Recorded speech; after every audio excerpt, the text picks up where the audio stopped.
Kelaban dito. Wala! Asya pa tayo gamitan! Up!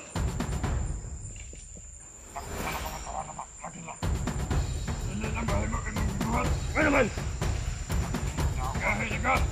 Dili! Ang ka na mawasan na ka!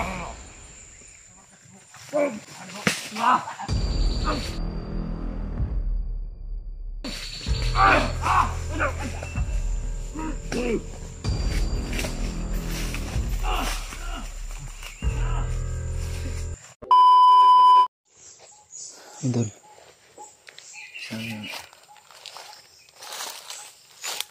palang hapon po sa ating lahat. Ay,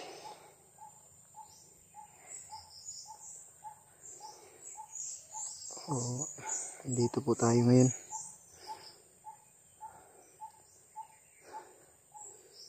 sa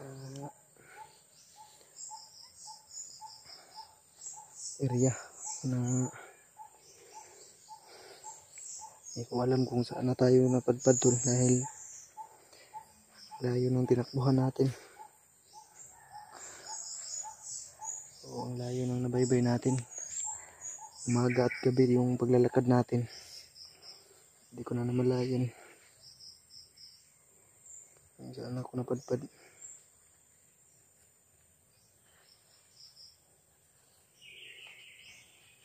Dahil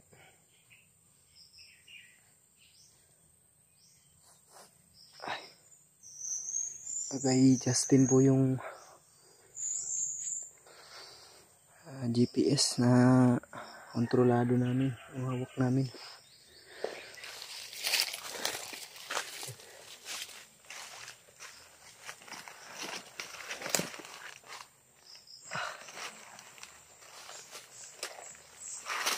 Temporary muna tayong papahinga tol.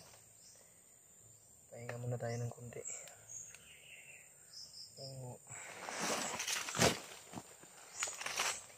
Tigil tayo dahil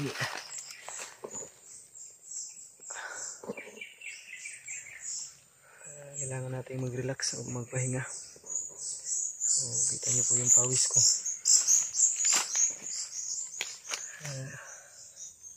Kakalakad,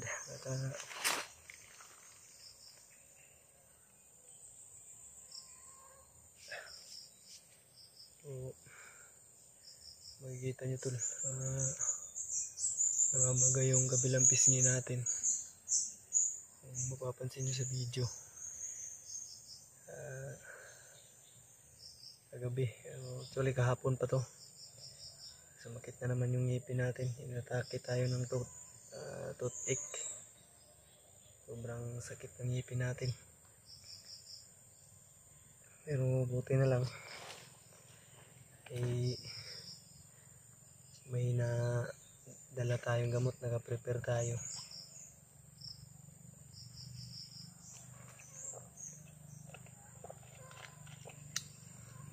Napagandaan natin. Buti na lang may bago tayo umakyat ng bundok ay kumpleto yung para sa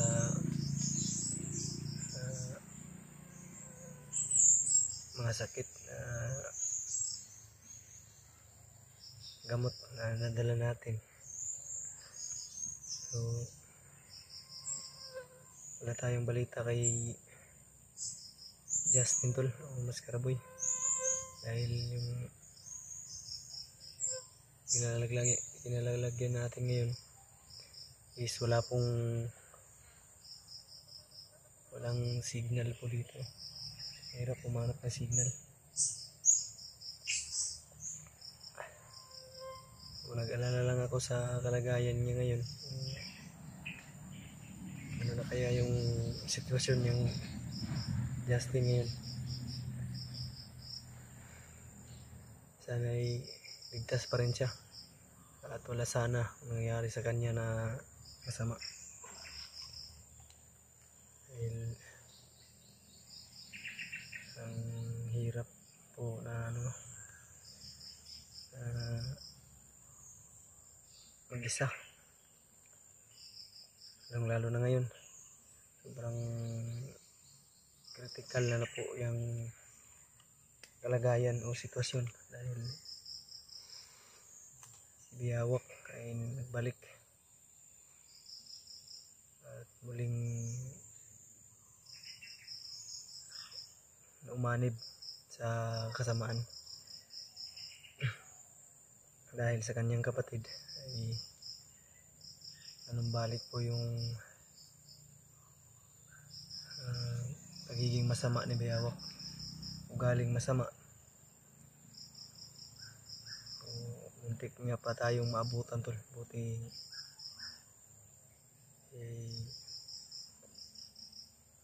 may pananggala tayo. Hindi din pwedeng labanan natin siya ng pwersahan o spiritual na ano, dahil maaring kapahamak naming dalawa o isa sa amin talaga yung mawawala kung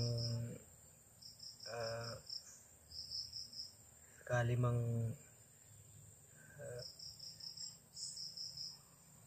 manlaban si Joseph.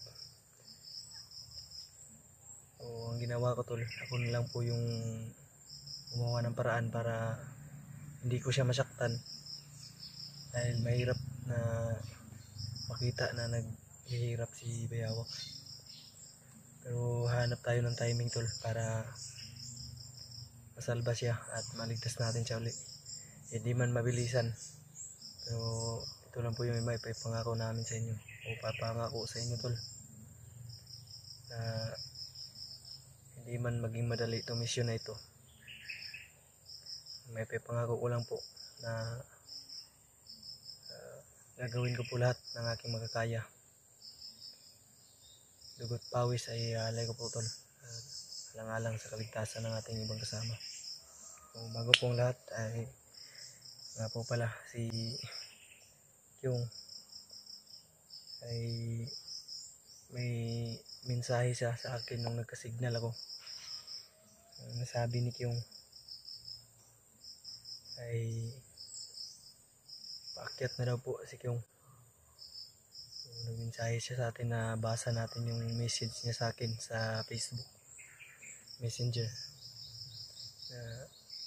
Nakita niya, monitor niya daw to yung video namin. Ganoon nga.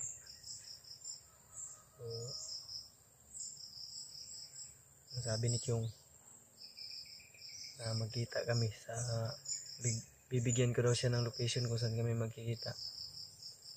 So, hindi din daw siya magtatagal tol at aakyat na daw po siya. So, pasalamat tayo dahil may makakatulong na sa atin tol, si Kyung. Sana ay magkita-kita na kami tatlo para isang pwersa. Mas mapadala yung mission natin. At sana tol ay kasama namin kayo sa mission namin ito. Sa mga solid supporters ko dyan, silent viewers, ay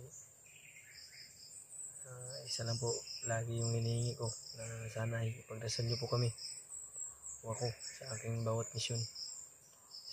Bigyan nyo po kami ng isang time team na dasal para manalo sa laban na ito sa aming mission. Malaking tulong na po yun sa amin. At syempre sa mga hindi pa nakasubscribe, mga silent viewers natin dyan, so ito na po yung panahon nyo tol. Ako po yung humingi ng isang like, share, subscribe. Hindi ka pa po nakasubscribe, hit the bell icon para lagi po kayong mangunguna pag meron tayong upload na video. So, ngayon maya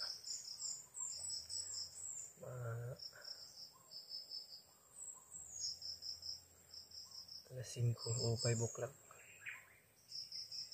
ay proceed din tayo tol. Tayo magtatagal dito. Actually kaganina lang po tayo nagpapahinga. Hindi po kasi tuloy-tuloy yung paglakad natin dahil yung ngipin natin tol ay sobrang sakit. So, sa mga nakaranas po nito yun lang po yung makakarelate, mga may ano yan sa ngipin. So, sasakitan ng mga ngipin. Tagal ko na po itong iniinda. kailangan ng ipabunot. Hindi lang natin na bigyan ng panahon. Kasi alam naman po ninyo na sobrang busy natin. Marami din po tayong ginagawa. Hindi lang dito sa social media, kundi sa pamilya na rin. So, sana po ay maintindihan ninyo. Matagal lang po yung upload namin. So, sinisikapan ko po na may maihandog na video sa inyo kahit may nararamdaman po tayo na ayan ang ganito. So, sobrang sakit po talaga kahit maglalakad ka man ng hindi po ako nakakapag tuloy-tuloy ng lakad dahil ganun nga, sumasakit nga po. So, hanggang sa ulo ko ay apektado, pumipitik-pitik yung ulo ko, lalo na pag gabi. Sobrang sakit niya po. Buti na lang ay may gamot tayo. Nandito yung gamot natin to. Ito po yung iniinom natin. Ayan, Puntin. So, kanina pinabawasan ko na ng isa, bali ano to, isang pad. Nabawasan ko na yung 4 na piraso. So, pang bukas at ngayong hapon pagtapos natin kumain ay inumin ulit tayo. So, papansin nyo to, nakapa tayo dahil may sugat yung paa natin, yung paa ko.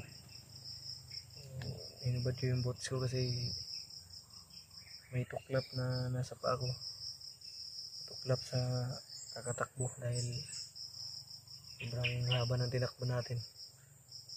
So, mapaaraw o gabi ay naglalakad po tayo to, wala tayong tigil.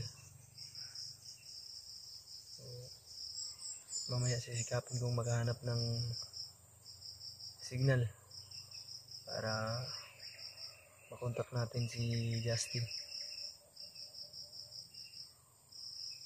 So,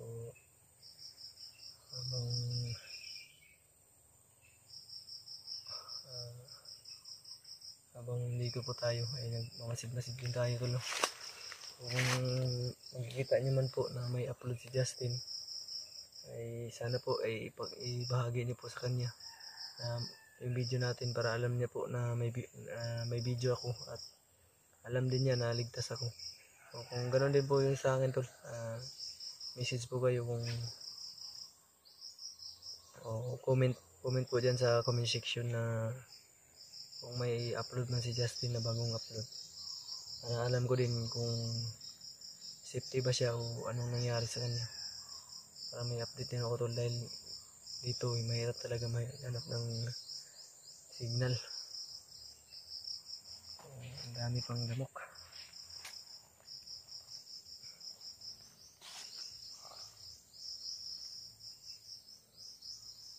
So, papansin natin nung nakarang araw naka-encounter natin si Bayawak tol. Ay, may napansin po kung kakaiba sa kanya. May ano pa yung kakaiba kay Bayawak o kay Joseph.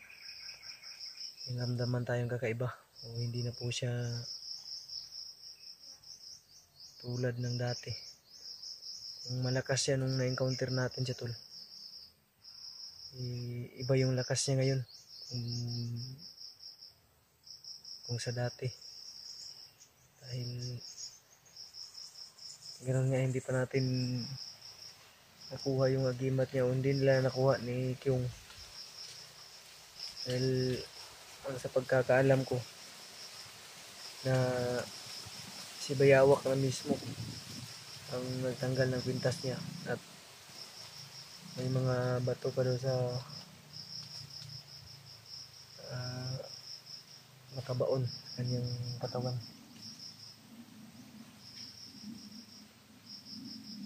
So, kaya madali na lang na para bumalik siya sa masama o sa mga kalaban. O madali lang siyang ma-hypnotize ulit dahil hindi natin natanggal yung mga bato sa katawan niya.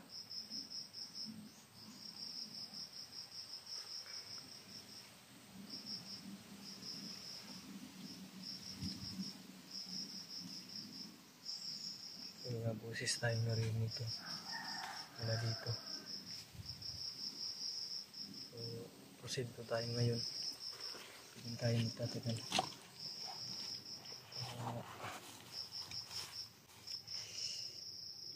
Mahirap nito tol. Ang sakit ng ngipin ko kung napapansin niyo po. Laki ng pinagkaiba sa kabila. Maga po yung ngipin natin, yung dito natin pisngit.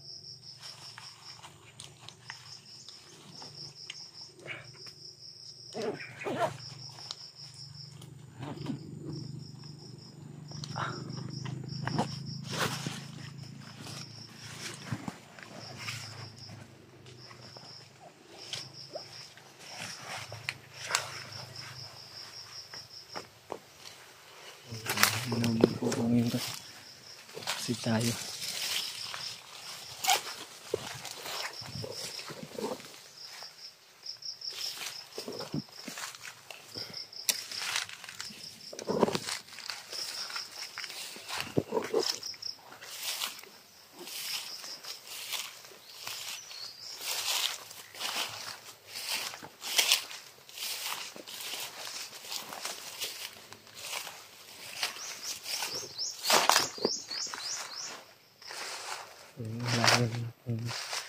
Sobrang layo na po ng narating natin.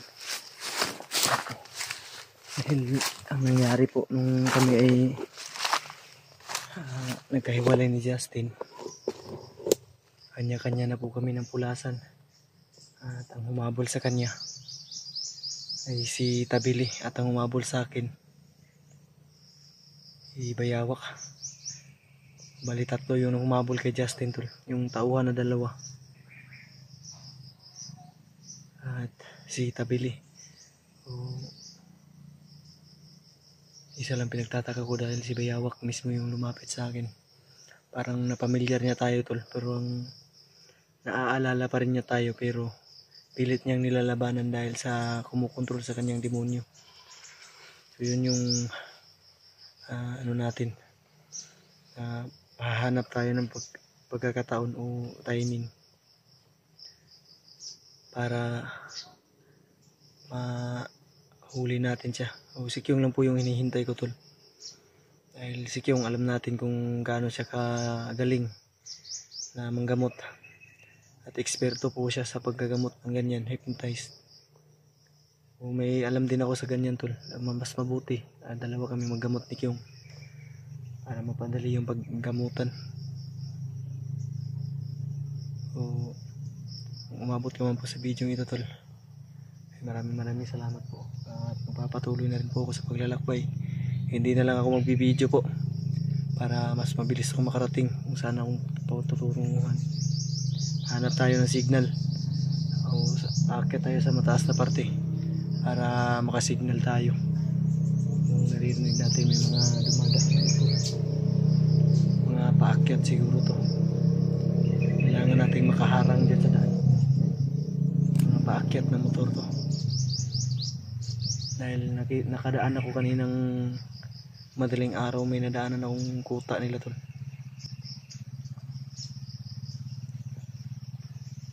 So napatayin ko muna ang video ko tol para makapagtuloy-tuloy yung paglalakbay ko. So abang-abang lang po sa next video ko tol.